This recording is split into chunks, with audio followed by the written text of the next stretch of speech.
el que entendió.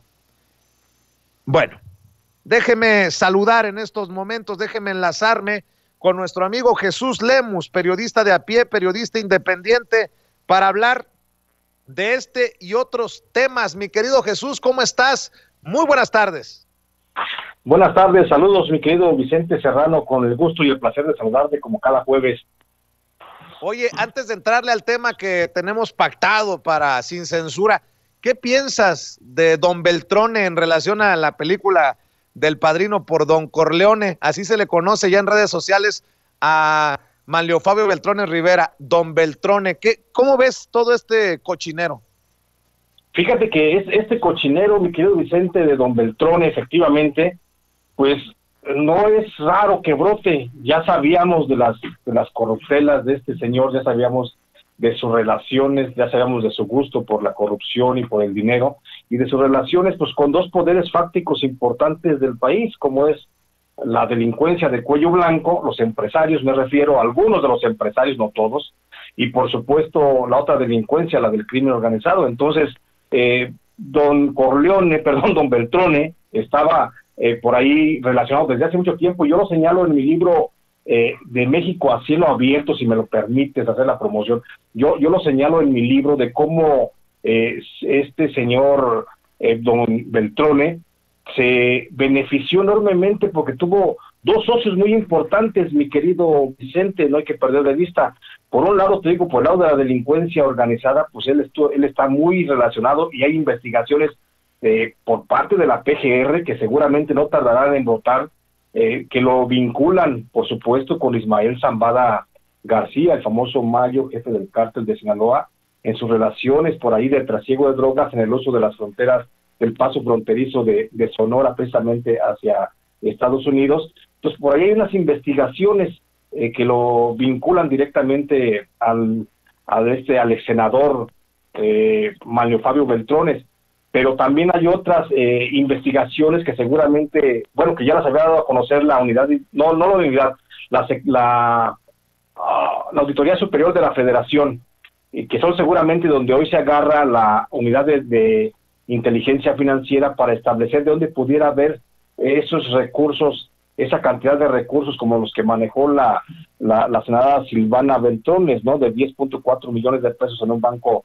europeo. Pero te digo, esa otra relación que tiene este señor, Manlio Fabio Beltrones, pues es precisamente con el Grupo México de Germán Larrea Mota Velasco, y sabemos quién es Germán Larrea Mota Velasco, uno de los empresarios más prósperos, de los más acaudalados, de los que más se beneficiaron justamente en el gobierno de Enrique Peña Nieto, cuando precisamente Beltrones pues era el mandamás dentro de la Cámara dentro del Congreso, para empezar. Entonces, esa relación que se establece de Silvana Beltrones y de Manlio Fabio Beltrones, sobre todo Manlio Fabio, con Germán Larrea Mota Velasco y con el Grupo México, tiene que ver mucho con el desfalco que se le ocasionó al Fondo de Fomento Minero.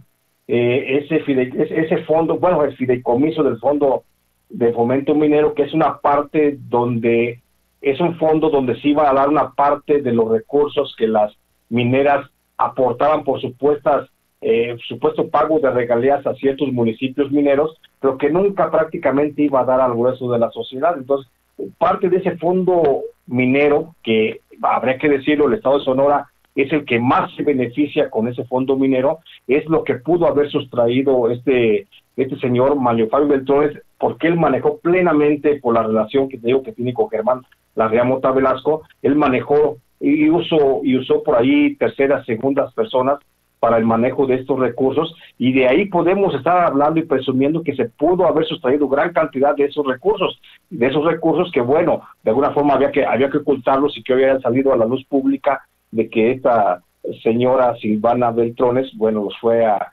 depositar al Banco de Andorra. Pero de que hay una extensa capa de corrupción sobre este señor Beltrone, pues por supuesto que la hay, mi querido Vicente.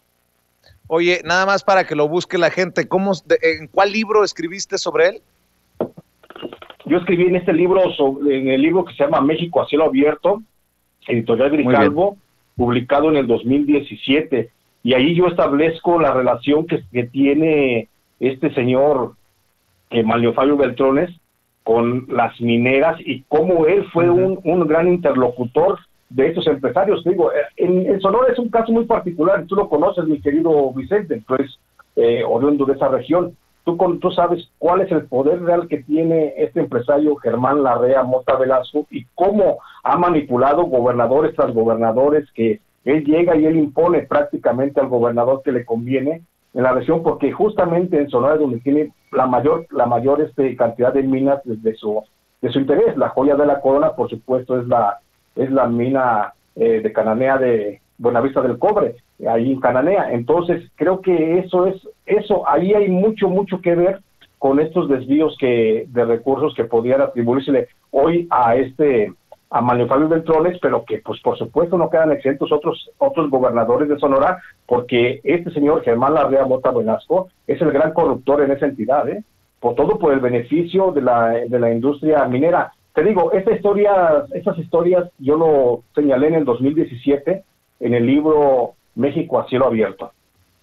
Oye, y aprovechando que te tengo en línea, querido Jesús Lemus, tú estuviste tras las rejas por culpa de Calderón y la persecución que entablaron en tu contra tanto Calderón, la familia, como Genaro García Luna. Estuviste encerrado con grandes capos de la droga. Has escrito, eres experto en estos temas del narcotráfico. ¿Me puedes dar tu opinión acerca de esta intención de legalizar el uso lúdico de la marihuana? ¿Esto significaría un duro golpe al narcotráfico? ¿Cómo entiendes tú que la Cámara de Diputados haya aprobado con 316 votos a favor y 129 en contra la Ley Federal para la Regulación del Cannabis? Esto podría ser abrir la puerta para grandes negocios de empresas, pero la pregunta del millón es, ¿esto nos va a ayudar en México también a combatir el narcotráfico? ¿Qué piensas? Sin duda alguna, mi querido Vicente, creo que este inicio de legalización con fines lúdicos de la marihuana, pues sin duda alguna que es favorable para el país, para los mexicanos, porque es una ley progresista a final de cuentas. Es una ley que habla de que vamos hacia una sociedad pues más responsable, más abierta y por supuesto más definida sobre estos temas tan difíciles a veces que son el uso legal de las drogas. La legalización de las marihuanas, sin duda pienso también que, así respondiendo a tu pregunta, creo que sí va a mitigar, pero al menos en alguna mínima y pequeña parte. Aquí hay dos vertientes, mi querido Vicente, déjate las explico. Mira, va a mitigar a lo mejor un poco, a quitarles un poco el negocio a los delincuentes, a la delincuencia organizada, en el sentido de que podría sí disminuir la venta de drogas de manera furtiva. Pero también hay que reconocer una cosa, que actualmente los cárteles de las drogas en México pues se han ido alejando cada vez más del tráfico de marihuana. De hecho, se dedican más al tráfico de otras sustancias. Te pongo aquí unos datos, por ejemplo, que he ido recabando, que actualmente la actividad delincuencial de los grupos del narcotráfico, de los principales cárteles de las drogas en México, del que tú quieras en términos generales, hablamos, por ejemplo, que se dedican más a la actividad de actividades delictivas, que eso les implica un 70% de ingresos, como por ejemplo secuestro, extorsión, cobro de piso, sicariato, piratería, tráfico de personas, pornografía, prostitución. O sea, todas esas actividades enmarcadas dentro de la delincuencia organizada, que son propias ahora de algunos grupos de los cárteles de las drogas, pues es lo que les da el 70% de utilidades. El 27% de las utilidades se los da el trasiego de cocaína, de anfetaminas, de heroína, de goma de opio, incluso de armas.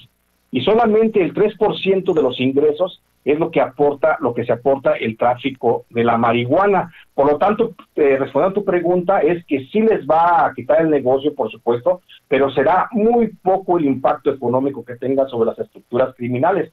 Pero también aquí hay otra vertiente, como te decía, seguramente habrá algunos empresarios, y te hablo, algunos empresarios del narcotráfico que pasarán a empresarios formales de la producción de marihuana, ¿sí? Y no hablo, pues por supuesto, del loco de Vicente Fox, ¿no? Hablo de otros narcotraficantes, como por ejemplo Rafael Carpintero, Ismael Zambada, no sé, Nemesio Ceguera, a través de sus múltiples facetas de empresarios que tienen, que seguramente se van a dedicar ahora con empresas legalmente establecidas, a proveer a quienes requieran de la marihuana para su comercialización lícita. Entonces, por un lado sí puede mitigar, pero por otro lado también les abre la puerta para que se formalicen bien en la actividad empresarial muchos narcotraficantes y puedan finalmente establecer las rutas formales de comercialización de la marihuana, porque al final de cuentas la producción de marihuana en México está en manos, sí, de los, aunque es muy pequeña, te digo, el 3% de las utilidades económicas, pero está en manos, pues, de algunos grupos del crimen organizado y del narcotráfico. Entonces, por un lado, les mitiga poco a lo que es el crimen organizado, les mitiga un poco las ganancias, pero también les abre la posibilidad a que se emprendan directamente a la actividad lícita del negocio de la producción de marihuana. Y pues bueno, ahí está la ley, y creo que la ley también es una oportunidad para todos, ¿sí? Entonces, esas son las vertientes que tiene. Creo que insisto, mi querido Vicente, creo que es muy bueno que tengamos una ley de avanzada como esta que se ha planteado, como esta iniciativa para legalizar la marihuana, pero también, te digo, les va a pegar muy poco a la actividad de narcotráfico y va a beneficiar mucho también a algunos cuantos productores de marihuana que actualmente están dentro de la ilegalidad. Ya que le entramos a este mundo, querido Jesús Lemus, tanto el Chapo Guzmán como el Mochomo, uno de los Beltrán Leiva, son noticias desde Estados Unidos. El Mochomo pide que lo dejen en libertad, que se considere dejarlo en libertad por compasión. Y el Chapo Guzmán acusa que hay condiciones extremas en su encierro, el que enfrenta en Estados Unidos. Son acusaciones de su defensa que rayan en las condiciones, dicen ellos, que rayan en la tortura. Y bueno, yo te pregunto tu opinión acerca de esto, porque tú has estado en prisiones de máxima seguridad. Exacto, mi querido Vicente. Pues te voy a decir una cosa, que entiendo plenamente la postura del Mochomo, a quien conocí, por supuesto, en la cárcel de Puente Grande. Entiendo también la postura de Joaquín Guzmán Loera. De los dos, uno reclama libertad ya pues ahora sí, por compasión, y el otro señala violaciones graves a sus derechos. Y es que la cárcel, mi querido Vicente, pues dobla, lo he dicho, y esa es mi tesis y lo sostengo donde quieran, la cárcel le dobla las corvas a cualquiera, y estos narcotraficantes, por muy poderosos y fuertes que fueron en su momento, pues hoy están sintiendo dura a la perra, como finalmente se le conoce a la cárcel. Y sobre las últimas noticias dadas a conocer sobre Joaquín Guzmán Loera, vertidas por miembros de su defensa legal, que hablan de que el ex jefe del cártel de Sinaloa se encuentra muy mal en prisión, aseguran que las condiciones de encarcelamiento son equivalentes a tortura física y mental, pues el encierro de 23 horas al día y la privación de actividades de distracción podrían estar haciendo que el capo esté a punto de perder la cordura. De acuerdo a la denuncia publicada, presentada por sus abogados, Joaquín Guzmán, dentro de la prisión de máxima seguridad de Florence, en el estado de Colorado, está recibiendo tratos injustos e inhumanos, al ser sometido a condiciones de aislamiento prolongado, falta de alimentación adecuada y hasta falta de servicios médicos. La versión que fue corroborada por una fuente cercana a la familia Guzmán Loera, habla de que el Chapo podría estar sufriendo alucinaciones, desorientación, alteraciones del sueño, lagunas mentales y desarrollando pensamientos suicidas, que por supuesto no auguran nada bueno para su salud. Esta condición se ha venido a agravar en las últimas 2 semanas, luego que el Chapo conoció a través de las noticias en un televisor al que se le permite tener acceso 15 minutos al día, la noticia de la detención de su esposa Emma Coronel, acusada de ser parte de la red criminal de tráfico de drogas, por la que él mismo se encuentra sentenciado a cadena perpetua. Las condiciones inhumanas en las que se encuentra Joaquín Guzmán Loera se agravan con la falta de alimentos, según las fuentes consultadas. El Chapo recibe porciones mínimas de alimentos que en ocasiones se encuentran en malas condiciones higiénicas o de preparación, lo que ha hecho que solo en los últimos 3 meses haya perdido más de 10 kilogramos de peso. A esto hay que agregar que también se le ha privado de la posibilidad de tomar aire y sol en el patio, pues solo se le permite a veces una salida de su celda a un patio de 9 metros cuadrados, en donde se le deja caminar por lapsos de entre 15 minutos a 1 hora. Estas salidas al patio a veces son todos los días, pero la mayoría de las veces solo se le permite salir una vez a la semana. Por esta condición de tratos injustos e inhumanos, insisto, esta condición de tratos injustos e inhumanos no es privativa de Joaquín Guzmán, mi querido Vicente. Todos los presos que viven dentro de la prisión de las prisiones de máxima seguridad de Estados Unidos padecen esa misma condición, lo que nos habla de lo cruel que es el sistema carcelario norteamericano, donde por un lado el gobierno habla del respeto a los derechos humanos, pero por otro se hace omiso ante las condiciones de vida extrema que ofrece a sus presos. Casos como el de Joaquín Guzmán se replican en otros presos mexicanos que alguna vez fueron jefes de grupos del narcotráfico en México y que hoy se encuentran en prisiones de máxima seguridad en Estados Unidos.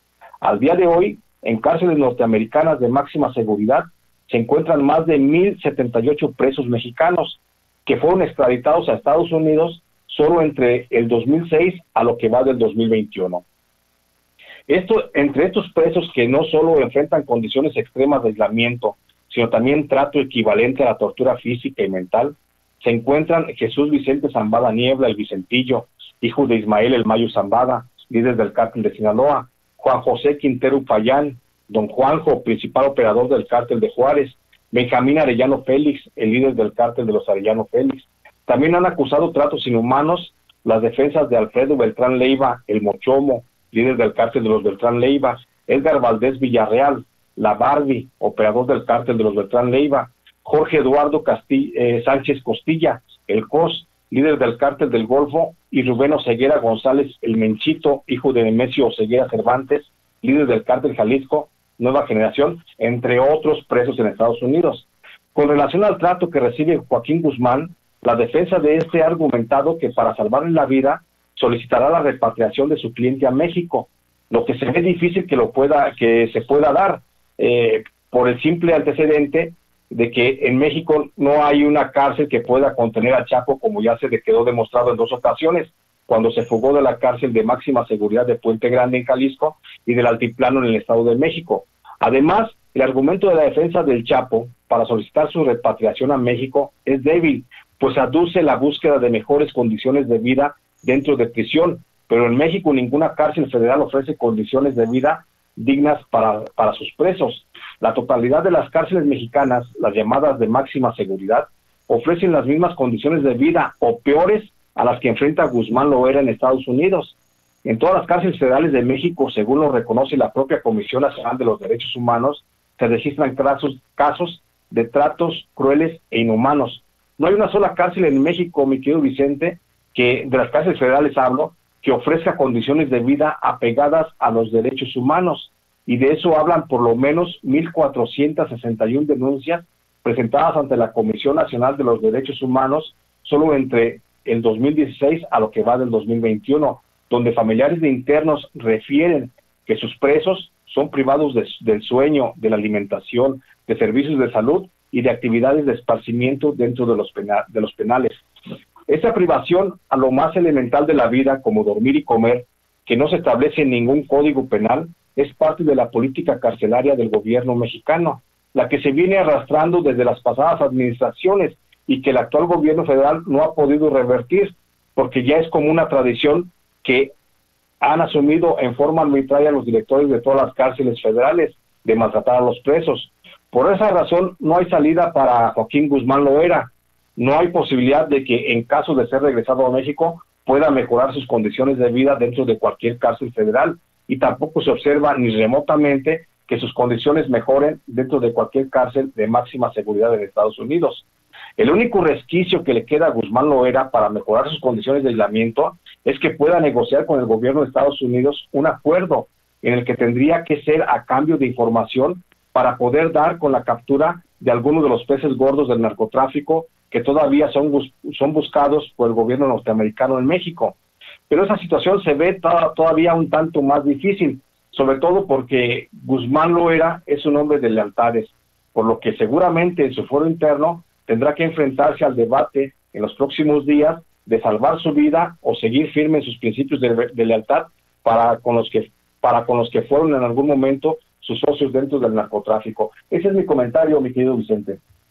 Pues qué interesante análisis, como siempre haces aquí en Sin Censura, querido Jesús Lemus. ¿Por qué no cerramos invitando, como todos las oportunidades que tenemos, a que te apoye la gente, además de conseguir El Licenciado, tu más reciente libro sobre el tema de Genaro García Luna en tiempos de Felipe Calderón, que te ayude, que te apoye, que te respalde en redes sociales?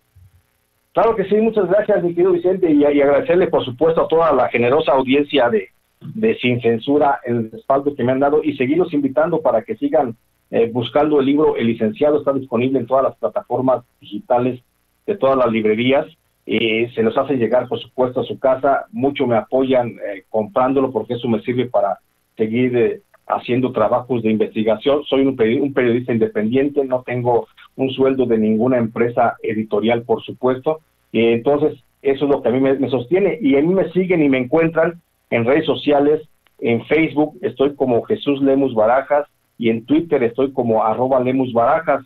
Ahí me pueden encontrar y estamos en contacto permanente. De manera frecuente también publico mis artículos, mis investigaciones, todo lo que puedo recabar en este periodismo de investigación que hago en el periódico bisemanal de la Ciudad de México, Ángel Metropolitano, y también en Los Ángeles Times. Y ahí estoy siempre a sus órdenes y en contacto con ustedes, y bien agradecido con este espacio de Sin Censura, mi querido Vicente.